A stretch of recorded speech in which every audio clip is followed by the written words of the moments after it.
Welcome to the E-Commerce Growth Show, brought to you by Segmentify. Então, olá pessoal, quem está falando é o Carlos, para mais um episódio do E-Commerce Growth Show. Hoje é o Carlos da Evolve, o E-Commerce Growth Show trazido pela Segmentify. E hoje eu tenho o prazer de estar entrevistando a Ana. A Ana foi apresentado para a Ana Sass, pela Carol Moreno, uma amiga incrível, uma outra mulher também que faz um trabalho muito bonito de transformação no Brasil, que tem muito impacto para hoje 25 mil mulheres no e-commerce. Então, tem que mencionar, Carol, uma baita parceira. Ana, você está na Infracommerce, uma baita empresa que está criando uma infraestrutura digital e transformando a América Latina, né? Mas antes da gente falar de infra, do que você faz, conta um pouquinho quem que é a Ana Sass, como é que a Ana foi parar no mundo do digital, e está sentada nessa cadeira de marketing aí numa companhia de muito respeito. E definir em uma palavra, eu sou uma pessoa curiosa. E acho que tudo que eu fiz, tudo que eu consegui na minha vida foi através de curiosidade, ação, execução e entrega. Acho que você pergunta assim, não, mas é boa no quê, né? Eu falo, eu sou boa em duas coisas. Eu sou boa em gestão de gente, né? Às vezes até brinco assim, entender um pouco do que é o todo, né? Qual que é a percepção das pessoas, o que elas querem, entender a realidade. Olha, a pessoa quer isso, mas a realidade é essa. E fazer essa conexão, essa tradução. Então, ajudar que essas ideias e essas vontades aconteçam dentro da realidade do que a gente tem. Porque às vezes vem aquela ideia totalmente desconexa e você não consegue implementar, né? Então, como que eu comecei? Eu comecei em consultoria de estratégia, tá? Muito voltada para a parte de go-to-market, para a parte de vendas, para a parte de marketing e trade marketing, tá? E aí de entender desde a geração da demanda, da vontade, até a entrega da oferta, né? Como que as empresas se organizavam para levar, então, esses produtos até o consumidor. E acho que uma das coisas que sempre, por essa vontade de gostar de gente, entender gente, eu sempre tive o olhar no consumidor, no usuário final. Então, o que você está fazendo, legal, bacana, mas assim, serve para alguma coisa? Qual que é a utilidade disso, né? Então, acho que a curiosidade mais a utilidade trouxeram aí para onde eu cheguei. Minha vida com o digital, minha vida com o e-commerce, ela começa de uma maneira... Eu estava trabalhando numa consultoria alemã, prestando consultoria para uma grande empresa suíça-sueca, que é a ABB. Quando eu comecei a estudar a parte de indústria 4.0, a parte de digitalização dos processos produtivos, principalmente, né? A troca de muitas funções que eram feitas por pessoas, por robôs, a importância dos algoritmos ali para aumentar a velocidade de tomada de decisão, porque o processamento era muito mais rápido através das tecnologias atuais, então a gente conseguia tomar a decisão muito mais rápida, decisões que às vezes, né, eram antigamente, você nunca ia conseguir tomar aquela decisão, porque vamos pensar, o tempo, qual que é o comportamento do tempo? Eu tinha que juntar tudo manualmente e pensar, olha, geralmente nessa época do ano faz tal coisa. E aí vem a tecnologia, vem o algoritmo, vem o melhor processamento com as tecnologias, né, ainda 3G, 4G, e você pode fazer aquilo, o desenvolvimento dos computadores e tal. E aí lá eu falei, nossa, tá interessante essa história, isso daqui vai mudar o mundo, isso aqui vai transformar todo mundo. Então eu quero colocar a cara aqui nessa vida digital. E aí eu fui para a Nielsen. Na Nielsen, eu tive a chance de liderar a unidade de negócios do Ebit e aí ter, então, uma entrada formal no e-commerce, né? E tive aí grandes mestres que me ajudaram, tanto a turma do E-Commerce Brasil, como o Pedro Guache, que era um dos fundadores do Ebit, e toda a equipe da Nielsen Global, que também já tinha estudado, desenvolvido muita coisa globalmente de e-commerce. E a chance de estar em contato com os grandes varejistas brasileiros, marketplaces, na época, né, que conseguiram fazer toda essa abertura aí para para a gente entender cada vez mais e estruturar também um pouco de quem é esse e-commerce no Brasil, como funcionava esse e-commerce no Brasil, da onde que se seguia. Depois disso, eu fui para o Rappi, tive uma passagem no Rappi em diferentes verticais de negócio lá, um aprendizado de o que é trabalhar numa empresa de produto, né? Qual que é a diferença de trabalhar numa empresa de serviços, onde eu tinha trabalhado até então, para uma empresa de produto mesmo, que o core business ali é o aplicativo, né? É fazer acontecer tudo ali dentro do aplicativo, onde você tem usuários finais, onde você tem uma plataforma rodando que depende de 3 pontas e nenhuma dessas pontas é proprietária, né? Então, eu dependo do usuário, eu dependo do entregador, eu dependo do varejista, parceiro que vai estar lá dentro. Eu não sou dono de nenhum desses, né? Eu só crio a plataforma para acontecer ali dentro o negócio.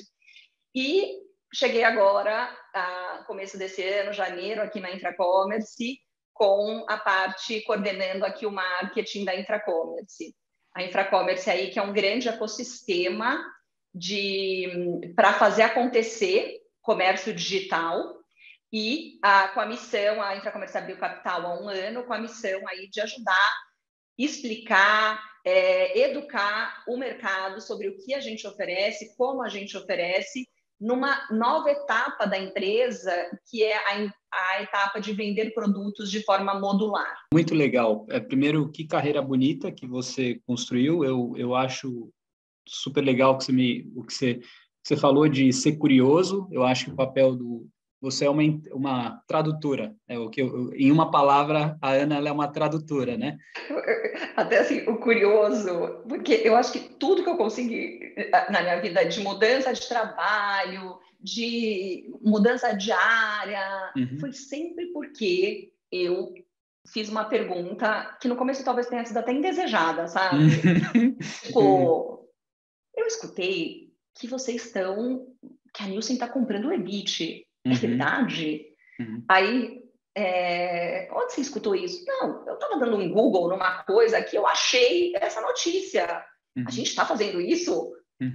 Já que você viu, tal, não sei o quê, vem para cá, vem fazer o projeto com a gente, vem não sei o quê, e tipo, eu acho que isso, assim, rola o tempo inteiro. Então me conta um pouco do papel de fazer perguntas também na tua cadeira e na tua vida. Como é que você vê a importância de se fazer perguntas e o papel das ideias, da gente... Eu quero falar um pouquinho de liderança com você, de não matar as ideias, como que a gente pega um ambiente de curiosidade, a gente alimenta o ambiente de curiosidade, especialmente numa companhia que é um monstrinho, que nem a sua, que você está trabalhando. É grande, é uma coisa grande. Contar, assim, a história não é sempre tão bonita, né? Vamos para a parte não bonita da vida, da história, né? Como uma boa adolescente, eu já fazia perguntas, mas assim, né? Aquela pergunta de adolescente meio metida, meio, não sei, né?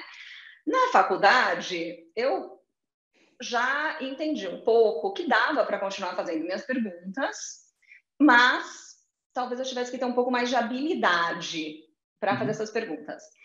Mas eu acho que foi quando eu caí no mercado de trabalho que eu tive o grande choque de realidade, que assim, o jeito que eu perguntava não era o melhor jeito, né? Tipo, de talvez ser um pouco retrucando, né? Tipo, porque, né, quando você tá... Quanto mais jovem, mais certeza que você conhece tudo do mundo, né? E aí você vai ficando mais velho e vai falando, não sei tudo, então deixa eu tentar reformular minha pergunta. E eu estava num momento, já faz bastante tempo, mas eu estava num momento que eu gostava, falei, olha, eu quero entender mais de gente, eu quero entender mais de pessoas, eu quero entender, porque eu estou vendo que o que faz uma diferença no dia a dia é saber lidar e conduzir pessoas. Né? Não são os skills técnicos. E lidar, conduzir, motivar a gente, você não faz do jeito que você recebe, você faz do jeito que a pessoa precisa. E então eu fazia assim, eu adoro um desafio, eu adoro prazos, eu adoro check de to-dos, eu adoro metas, mas tem gente que precisa de mais contexto, tem gente que precisa de mais tempo, né? E comecei a entender, ok, as pessoas não são diferentes. Nesse cenário, eu fui fazendo algumas aulas de filosofia, né? Para entender como que as pessoas pensam, misturado com terapia, mas acho que além da terapia, com algumas leituras. E aí uma das leituras assim que casou muito com a filosofia, com as aulas de filosofia, era a comunicação não violenta. E a comunicação, e dentro disso tinha uma coisa que falava assim, qual que é o maior erro que a gente faz ao ouvir, né? Qual que é a arte de ouvir? Os erros que a gente faz quando a gente escuta primeira coisa, você mal terminou de falar, eu já te respondi. Ou seja, eu estou ouvindo, pensando na resposta, não estou ouvindo o que você está falando. 2, eu te diminuo. E você, obviamente, percebe, mas eu nem percebo. Tipo, nossa, porque eu tô com um problema, tal. Você não sabe, ano passado, nossa, eu tive muito maior esse problema. O outro, eu conto, assim, a história de alguém, né? Tipo, nossa, mas a tal pessoa também teve. Tipo, ok, tal. E aí, chegava-se à conclusão que, assim, o que é um bom cara que ouve é a pessoa que sabe fazer perguntas. Então, no fim do dia, se você quer ouvir bem, em vez de você ficar pensando, enquanto a pessoa está te falando, que tipo de comparação eu vou fazer, que tipo de resposta eu vou dar, como que eu vou me livrar desse assunto, como que eu vou passar para a próxima página, que perguntas que eu vou fazer para essa pessoa. E eu levei a sério isso, né? E junto com isso, na parte da filosofia ali, tinha bastante que, antigamente, assim, as teses, elas eram defendidas através de um debate sem fim, né? E aí como que se articulava para se ter mais tempo? Uma hora alguém cansava e falava, ok, acabou o debate, você ganhou. E como que as pessoas, então, se preparavam e se articulavam? Elas não pensavam no que elas iam falar, elas pensavam no que elas iam perguntar. Tipo, e é isso, acho que foi um divisor de águas na minha vida. Eu vou para uma sala, eu vou para um lugar, eu vou para um momento, a gente trabalha bastante com mídia aqui, então eu vou com um momento para um jornalista, que tipos de perguntas. E aí também, assim, né, de forma genuína, né? Não tem aquelas perguntas meio só para fazer, mas dentro disso que o Carlos está me falando, o que eu estou curiosa? O que eu estou curiosa? O que me chamou a atenção aqui? E aí eu acho que a segunda parte disso é se permitir a ter dúvida.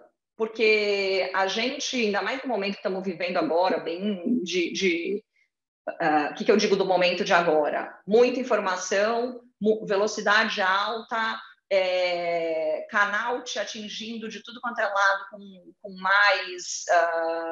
com mais novidades, e aí você fica com aquela coisa de tô sobrecarregado. Então, quando você entra numa reunião, quando você entra numa conversa, você está sempre muito cheio, né? E assim, o que genuinamente eu gostaria de saber? O que eu gostaria de ter aqui?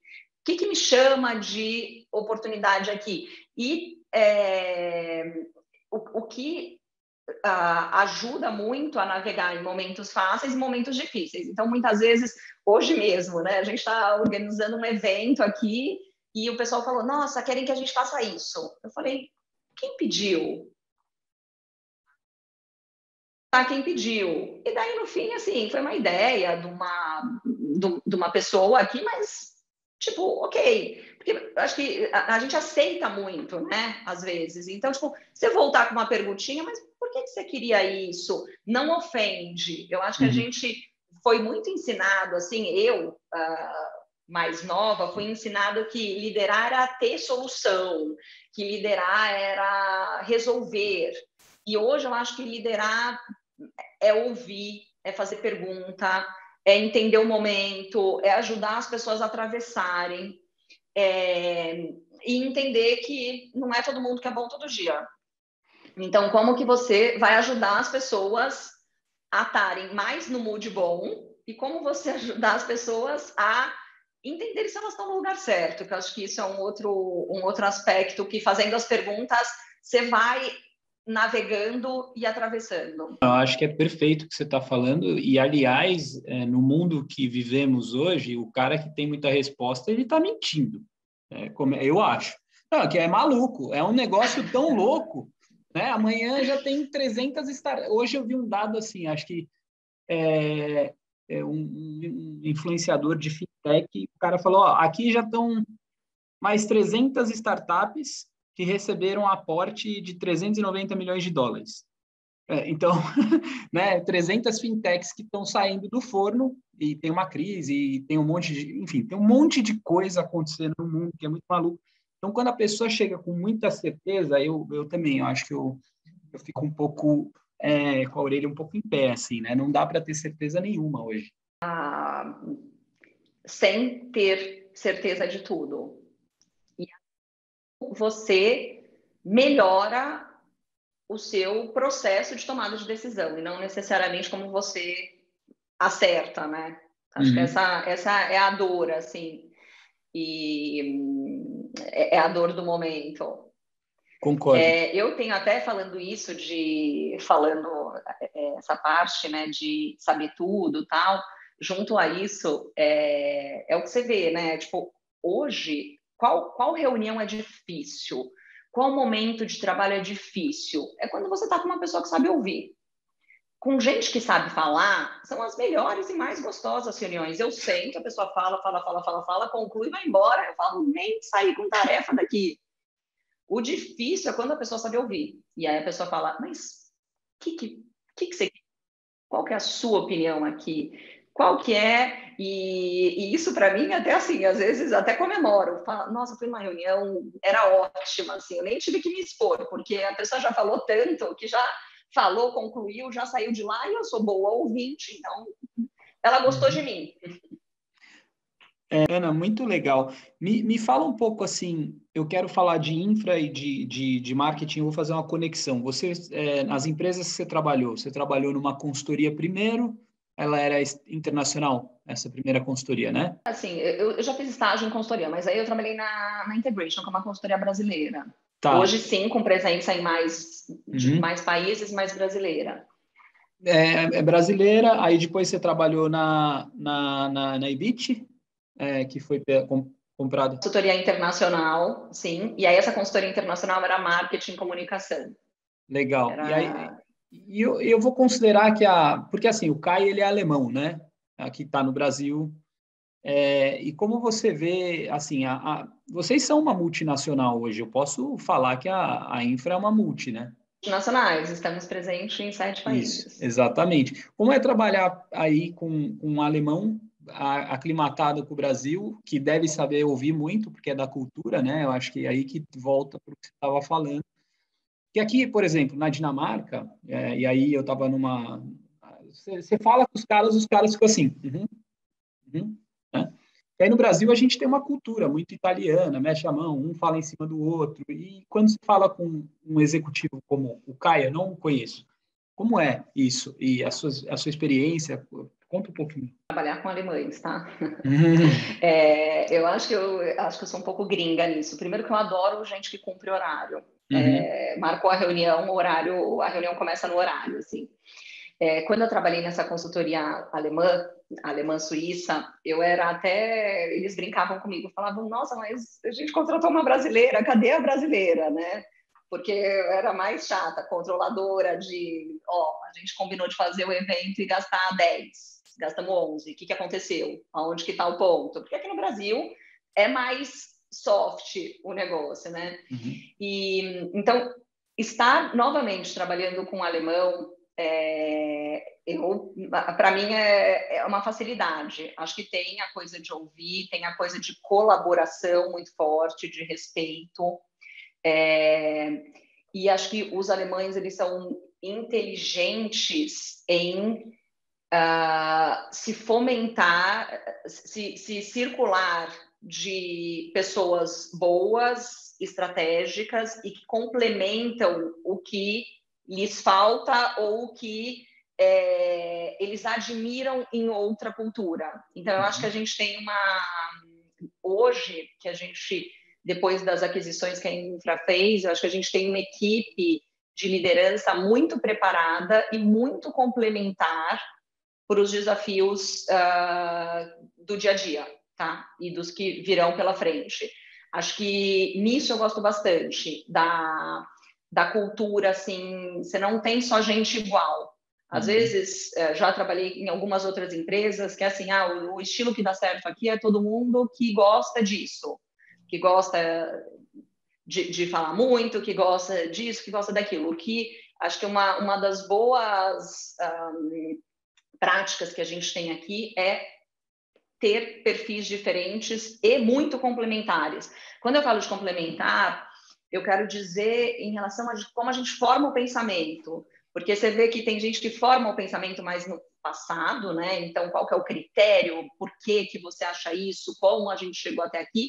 Tem gente que forma o pensamento mais no futuro, né? A pessoa nem se conecta muito com o presente. A pessoa está pensando, daqui 10 anos, daqui 5 anos, vai ter lá na frente. E tem gente que forma um pensamento no presente. Olha, legal.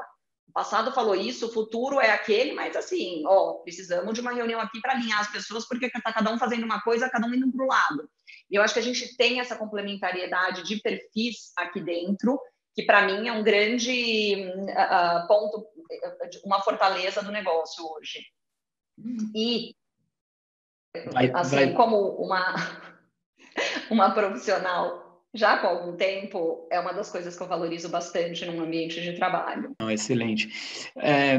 Ana, como é que você vê hoje deixa eu voltar para a minha cola aqui. A Infracommerce, primeiro me conta um pouquinho das suas responsabilidades. Vocês estão presentes em 7 países. Novamente, vocês oferecem muitas soluções, né? Para quem quer se digitalizar, vou colocar assim, aí você me corrige, até se eu estiver falando alguma groselha, mas eu entendo que é muito nesse processo de transformação digital, que é a palavra que o pessoal usa muito, né? O termo. O que você está fazendo hoje na Infra? Quais são as suas atribuições, talvez, e os desafios que você está tendo aí? Um pouquinho. Assim, até explicando, né? A Infracommerce, ela é um ecossistema, tá, de comércio digital.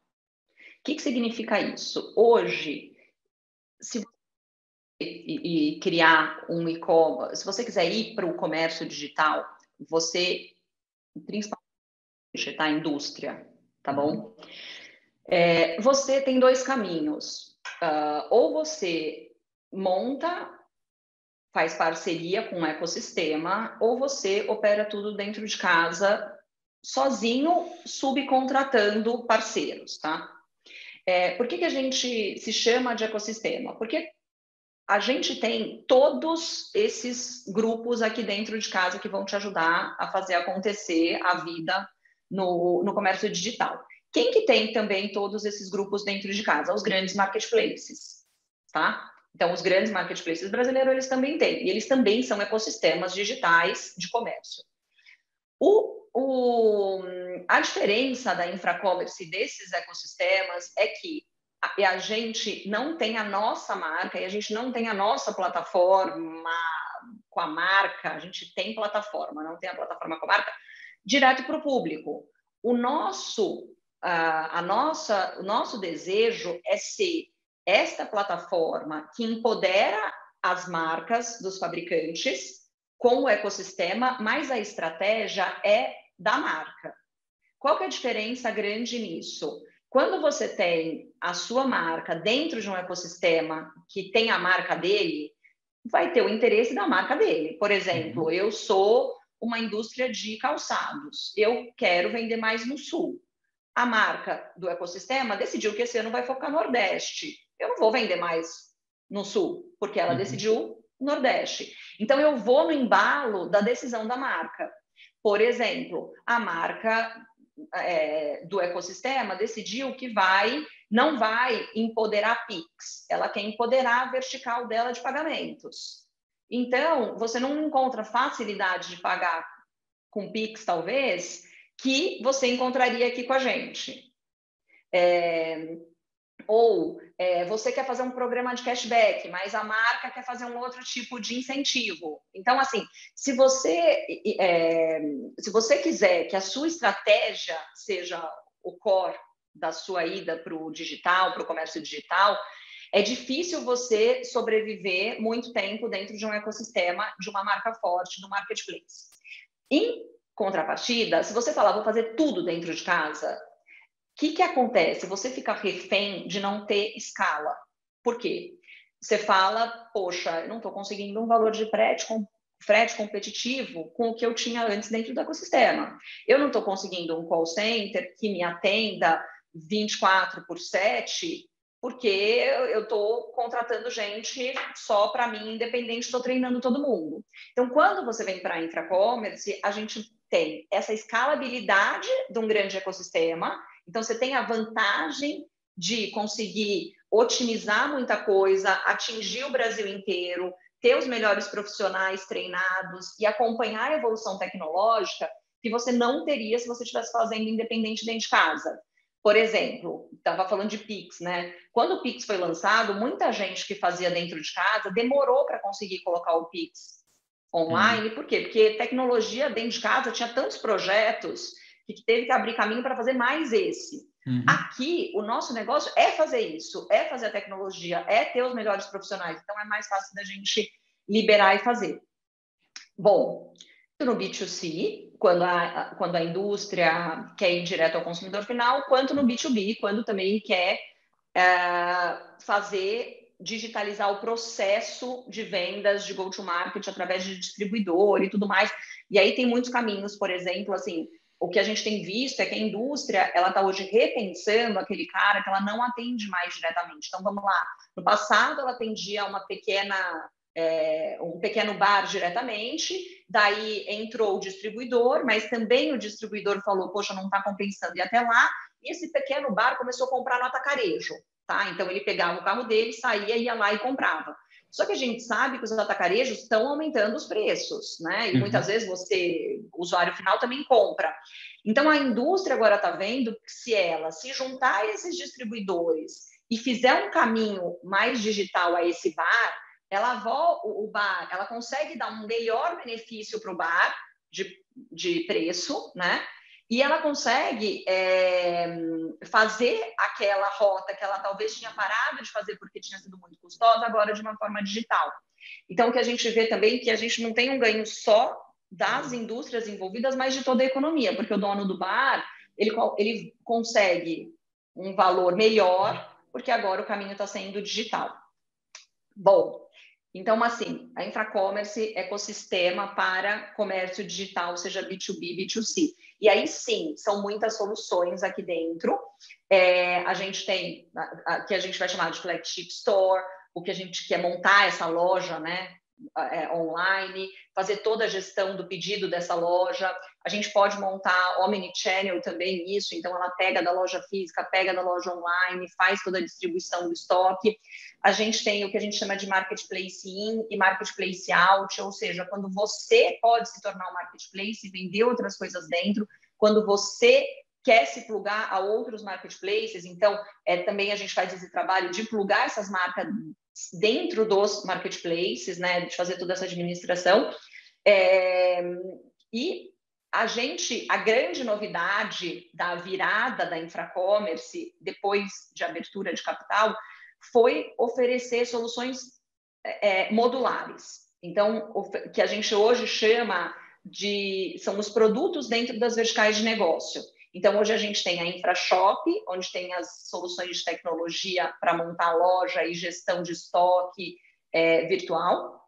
A gente tem a InfraData, com a parte de dados, analytics, algoritmos, a InfraPay, com a parte de pagamentos, antifraude, até crédito a gente faz na InfraPay, porque esse processo que eu te falei do B2B, um dos pontos é crédito, né? Então, a gente tem uma base grande de pequenos varejistas e a gente consegue usar a inteligência para gerar um programa de crédito.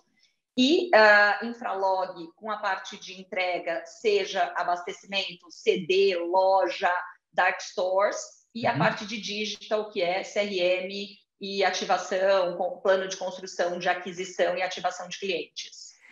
Realmente é um ecossistema completo, né? E eu acho que dentro disso que você falou, o que é legal aqui que você explica, eu vejo duas coisas assim muito importantes no seu trabalho. O trabalho de talvez evangelizar e educar, porque assim, a infra tem muitos clientes, até onde eu tinha visto a última vez, acho que eram 510 e deve estar crescendo, né? Aumentando muito, está escalando. Mas assim, cara, 500 num universo de milhares não é ainda tem um potencial gigante, mas potencial gigante, né? Eu vejo muito esse trabalho de educação como uma coisa muito importante para você.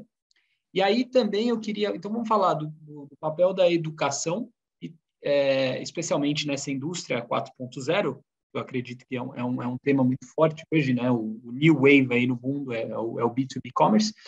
Mas também, Ana, eu queria que você falasse do papel dos ecossistemas, né? Que você vem de uma outra empresa que é uma empresa de ecossistema. Ontem eu estava com o Arnaldo, a Marisa, o head lá de produtos digitais, estão criando ecossistema. Antes de ontem eu estava com o CDO da Natura, ecossistema. Então, empresas hoje, que, na minha opinião, que não estão preocupadas em ter um ecossistema ao redor delas e acho que todo mundo tem um ecossistema, mas de digitalizar esse troço, né, e de escolher bem os partners, o pessoal vai começar a ficar para trás. Mas eu queria te ouvir. Então, essas duas frentes. Hoje, meu maior desafio é de falar tudo isso que eu te falei, acho que em 15 minutos, em 2, tá? E depois tem a versão 30 segundos. Mas a gente vai fazer mais um, não tem problema. Mas aí, quem sabe, eu já vou ter chegado lá. Mas eu acho que, assim, é um processo, como explicar como explicar o que a Infracommerce faz, né? Na página 1, assim, como a gente...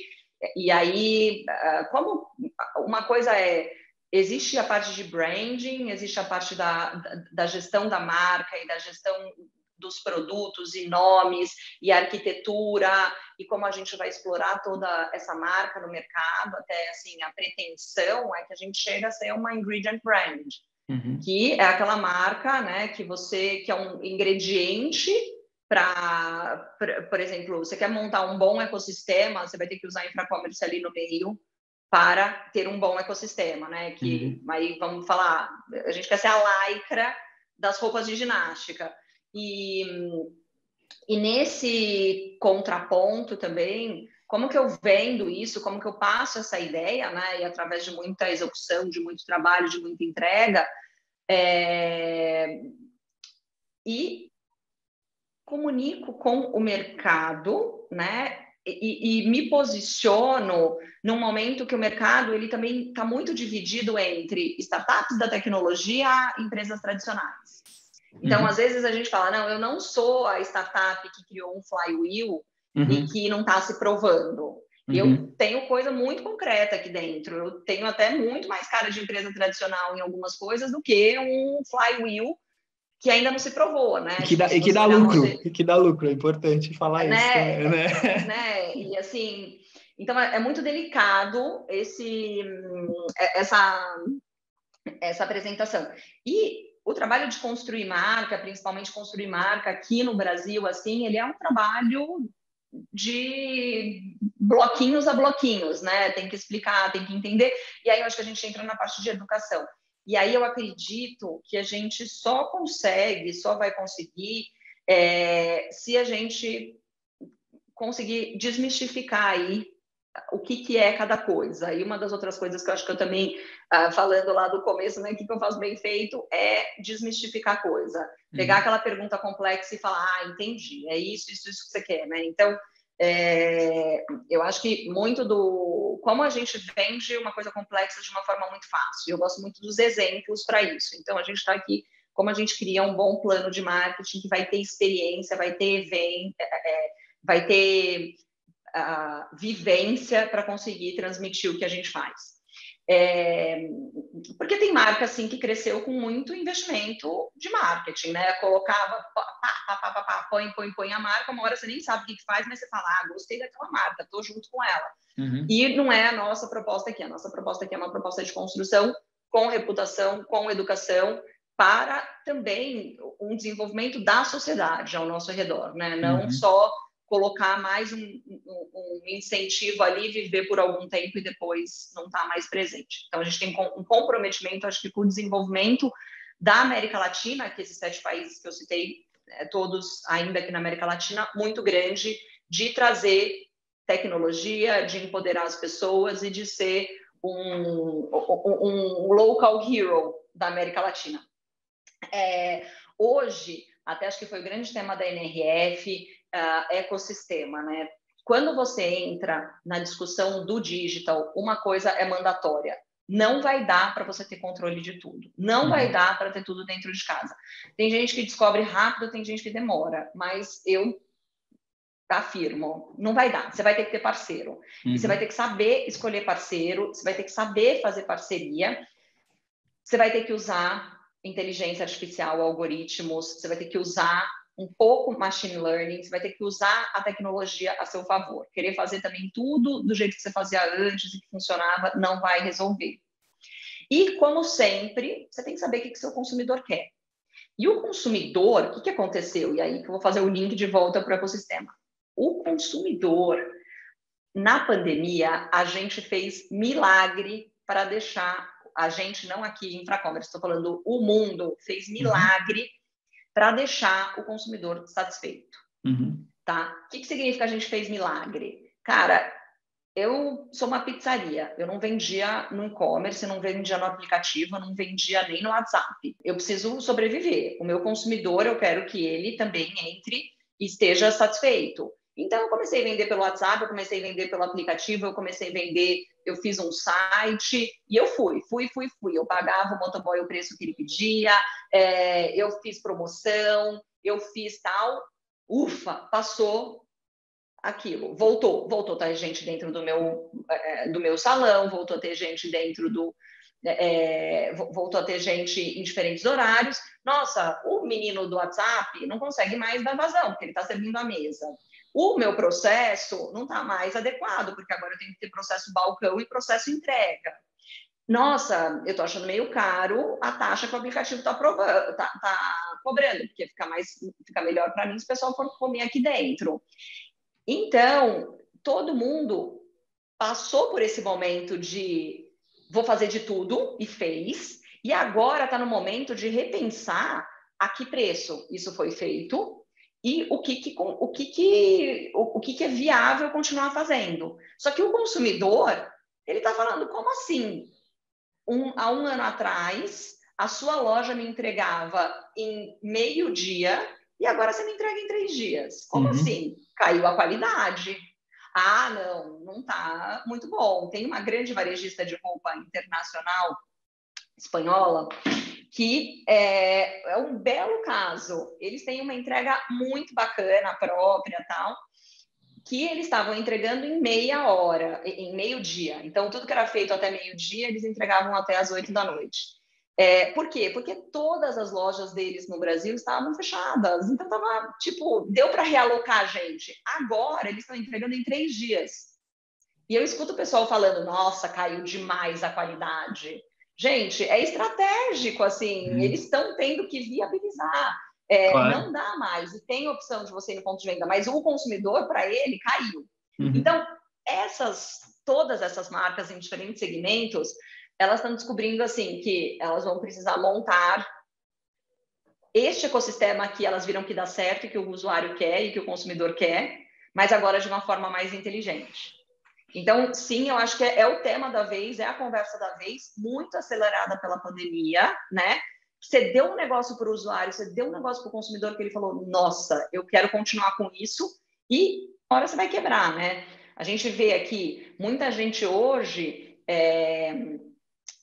que começou a entregar em 2 horas, porque era às vezes o funcionário da loja que levava, era alguma coisa assim, e hoje o cara fala, ou eu vou ter que buscar uma dark store para plugar aqui no meu ecossistema, ou eu não vou conseguir mais oferecer isso. E o consumidor dele adorou isso, quer continuar comprando dessa forma. Nossa, é incrível. Eu vou fazer minha última pergunta, mas você está escalado. Você já sabe que está escalada para uns painéis A globais. ladeira, né? Tipo, ai, gente, aguento. A minha última pergunta é assim, é um momento meio que bola de cristal. Só que assim, na verdade, eu nem vou fazer essa da bola de cristal, vou fazer uma mais legal. Você que é da filosofia, que eu gosto muito dos estoicos, mas um dia a gente troca uma ideia. É legal. Eu vi uma palestra sua ali para onde você se formou, né? E você falava da velocidade. Eu te assisti, curioso. Aí você falava do pessoal mais novo, e acho que está naquela nossa primeira conversa, dos flashes geracionais, né? Então, a gente tem uma galera que hoje eu estou com 37, que tem uma aceleração normal, porque somos millennials, né? Mas tem uma galera, assim, que está chegando no mercado que já é digital full, né? Então, eu ainda tenho um caderno, né? Eu ainda tenho manias, sabe? Isso, eu tenho um caderno e o cérebro funciona diferente. Então, só me fala um pouquinho, como minha pergunta final, vou mudar, é uma conversa incrível que eu estou tendo com você, mas como é que você vê, como podemos colaborar melhor, né? Eu acho, até com os senior decision makers que estão ali com 45, 50 plus, com esse pessoal novo que é super acelerado e eu quero ouvir as suas ideias sobre isso. Um laboratório em casa, né? Eu tenho 2 meninas, uma de 7, uma de 9. Eu acho que, assim, até nem colocaria elas nessa turma que está entrando no mercado de trabalho, porque acho que já vão ter mudanças e a outra geração também. Mas uma das coisas que eu me coloco sempre assim é tentar alinhar expectativas, né? Tipo, acho que, olha, eu acho que tem algumas coisas que eu vejo que são importantes hoje. Alinhar a expectativa, muita transparência, muita transparência, não só no que você fala, mas no que você faz, né? E chamar para o barco, tipo, colocar junto no barco e passar por aquela missão juntos. O que eu queria dizer, assim, eu acho que a gente vem de algumas culturas, talvez eu nunca não é a minha cara, mas de assim, o chefe mandou, você faz. Então as pessoas sobem de cargo e falam, agora eu virei esse chefe, então agora eu vou mandar e as pessoas vão fazer. E aí faz. E aí você fala, nossa, mas funcionou comigo. Por que agora não está funcionando quando chegou a minha vez de ser chefe? Então, acho que uma das coisas que eu acho que é muito importante é expectativas muito claras. Então, olha, o objetivo aqui é esse, que você está disposto a fazer agora ou não. Eu entendo que existem outras vontades, e trabalhando bastante com o pessoal de tecnologia, acho que uma das coisas que você aprende é o seguinte, todo mundo vai ter mais de um emprego. Então, tipo, é assim, dentro do tempo que você está aqui e que você está fazendo este emprego, essa é a expectativa para cumprir. Você está afim? É isso que você quer? Segundo, de uma transparência de, olha, eu acho que aqui tem coisas legais, tem coisas que não são legais. Eu admiro muitas formas de pensar e tem coisas que eu falo assim, nossa, eu não vou entrar nessa discussão ou nesse caminho, porque se a gente chegar no resultado não tem problema nenhum. Eu me preocupo muito também com o dia a dia de ações mesmo, né? Porque não adianta você falar isso aí na outra reunião, você pega e fala, tá bom, então vai virar, não vai ser assim. Mas eu acho que muito também legal, bacana, vem aqui, acho que tem muitas empresas hoje em dia fazendo isso também, vem aqui ser CEO por um dia, vem aqui fazer meu papel por um dia, vem aqui, me diz, assim, o que você quer, o que você tomaria de decisão aqui, e colocar as pessoas nesse simulado, que sempre funciona e dá certo, para abrir a cabeça de que, nossa, tem ainda muito mais coisas. Eu não sei qual é o jeito certo, errado, tal, mas o que eu acho que quando você abre a cabeça, a pessoa reflete e pensa diferente. Eu acho que uma das dores que eu vejo desta geração, e é que, assim, às vezes eu falo, nossa, ninguém te contou isso? É que, assim, gente, primeiro que ele é um lugar mais solitário, né? Uhum. Quando você é estagiário, analista, você tem 300 amigos no trabalho. Você vai almoçar com todo mundo, você vai fazer coisa com todo mundo. Para cima, você vai ter que tomar mais decisões sozinho, mais responsabilidades sozinhos, mais momentos sozinhos, assim, que tipo, você tem 2, 3 pessoas que vão estar ali te ajudando, né? Uhum. E a segunda coisa, junto a isso, é o seguinte, quanto mais evolui na carreira, é a decisão mais difícil que sobra para você. Uhum. Assim, o tema da festa de final de ano não vai chegar. Uhum. E eu vejo hoje, assim, bastante trabalhando com essa geração coordenador-gerente. Ninguém te contou que ia ser um pouquinho mais difícil? Ninguém te contou que ia ser um pouco mais, assim, tipo, nossa, mas eu tenho que fazer isso? Eu tenho que tomar essa decisão? Eu tenho que não sei o quê? Cadê aquela parte legal do meu trabalho? Tipo, então, eu queria te contar que, assim, é meio por aí mesmo. Eu não sei se era esse caminho da pergunta que você queria ou você queria mais aquela coisa do nativo digital. Não, eu achei legal demais. É isso aí, a realidade como ela é, né? E é isso. Eu já estou nessa jornada aqui há 9 anos morando fora do Brasil e trabalhando com os dinamarqueses, que é uma cultura muito de liberdade com responsabilidade.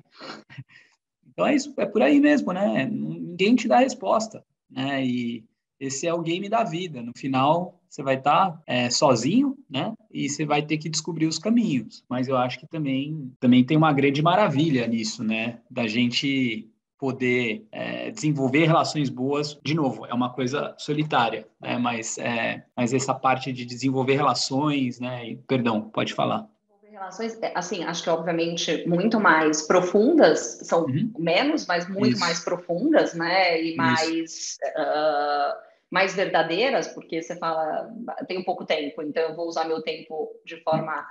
E aí, inevitável você pensar o que faz sentido na sua vida, quais são as coisas de valores na sua vida. Acho que também, assim, essa coisa do fim da faculdade, começo de trabalho, 20 aos 30, assim, eu brinco, né? Eu falo assim, dos 20 aos 30 é quando você fala assim, eu vou fazer tudo na vida, vou fazer tudo, tal. Aí, quando você faz 30, é aquela coisa assim, nossa, eu não vou fazer tudo, eu vou ter que escolher, né? Acho que tem essa dor do, nossa, eu não vou fazer tudo, vou ter que escolher.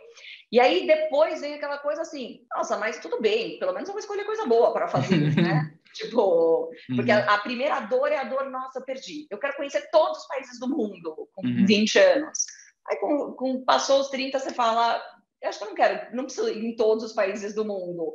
Não, quer dizer, antes você fala, ai, não vai dar para conhecer, meu Deus, que tragédia. Aí você fala, tudo bem, mas assim, deixa eu selecionar quais eu gostaria e vou focar nesses. E eu acho que com isso é meio um pouco de tudo que vai transformando na vida, né? Ah, muito legal. Ana, eu quero te agradecer pelo seu tempo, você foi muito generosa, doou mais aí do que a gente tinha combinado. Bom, 2 coisas para a gente finalizar. Para quem quiser saber um pouquinho mais sobre a Anasazi e sobre a Infracommerce, qual que é o melhor caminho?